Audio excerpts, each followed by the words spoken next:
I've seen no evidence of a special relationship. You're just going to have to show me any evidence that it exists. I think the special relationship does exist. In some cases, I think it's been an abusive relationship. I don't think we want a special relationship with the Trump administration. I also don't think it's that important necessarily for trade. There goes that relationship. I think the relationship is strong given the history of the relationship, and I think it'll be strong going forward. The special relationship undoubtedly does exist and has a profound impact on shaping global politics. This one Atlantic alliance between two countries and bookended by two wars, the Second World War and the Iraq War, has shaped international law and global governance for over half a century. We're allies and we do have a special relationship, and I feel it. I talk to everybody. I talk to cab drivers, I talk to people working on the street, I've talked to all of them pretty much. I lived for 2 years in Washington, D.C. hunting for any evidence of it and could find none, and asked people who were supposed to be in charge of relations between Britain and the United States what this special relationship was, and they didn't know about it. I think we should just not be so sentimental about it. Our low point, I think, is pretty self-evident. It was Tony Blair being, I guess, what we would call the lapdog of President George W. Bush. What we saw is a British Prime Minister completely forfeit his own legitimacy in terms of representing the views of his electorate by going along with a political vision that was being set by the United States. We therefore here in Britain stand shoulder to shoulder with our American friends in this hour of tragedy. The United States completely trampled on our interests in Ireland and gave a visa to Gerry Adams. That, in my view, led to our surrender to the IRA a few years later, very much under American pressure. If that's a special relationship, it's a especially bad relationship. The most effective relationship between a president and a prime minister was undoubtedly Ronald Reagan and Margaret Thatcher. I'm not sure that any US president or any prime minister has ever had a particularly good relationship. Because they really did set about remaking the global economy in their own vision. The Reagan-Thatcher relationship is perhaps the best example of two leaders who will get along, who will have this special relationship in their hearts, but who will put their own people and the interests of their own nations first, always. I think Barack Obama's intervention in the British-European referendum was an act of grave political folly. Because our focus is in negotiating with a big bloc, the European Union, to get a trade agreement done. And UK is going to be in the back of the queue. That is a line that has come straight from 10 Downing Street and been read by Barack Obama. I was surprised. I've always thought that I don't agree with him on many things, that Obama was an intelligent person. I was surprised that he allowed himself to do something so crass.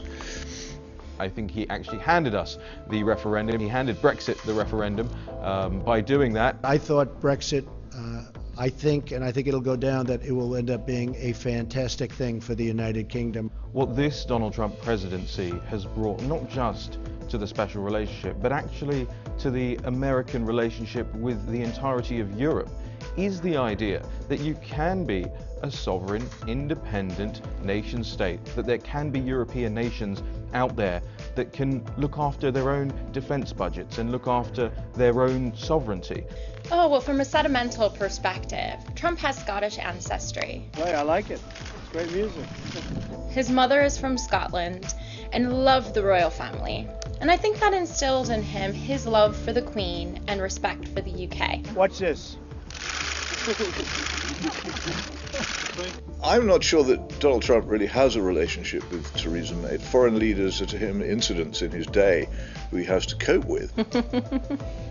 Certainly, they probably would not be the two people that you'd pick out to become the best of friends, but they are working in challenging times and they have different priorities for their countries. We are going to have a policy, America first. I think the phrase America first is an absolutely phenomenal phrase. It doesn't say America only. You see the way President Trump is running his foreign policy, the deals he's doing in North Korea, the deals he's doing in the Middle East. Donald Trump is an erratic person. I don't think he has any particular guiding ideology or even a set of beliefs apart from his own personal success and standing. All of these things are run contrary to the idea that America First is an isolationist policy, and I think we should have the same thing in the United Kingdom too.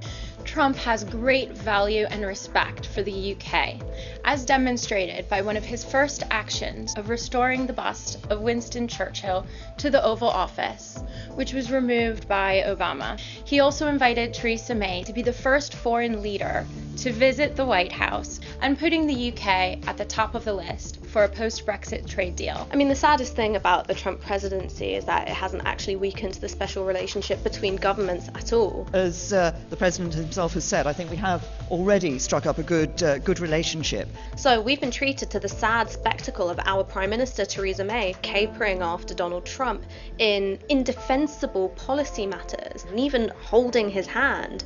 I think that unfortunately that special relationship is intact at the expense of people on both sides of the Atlantic. I'm really not sure why the British government feels the need to suck up to Donald Trump. It just looks to me as if we're just abasing ourselves before a more important power. I doubt we'll get anything out of it. I think we shouldn't do this sort of thing either to Donald Trump or to Saudi Arabia or to lots of other countries we do it to.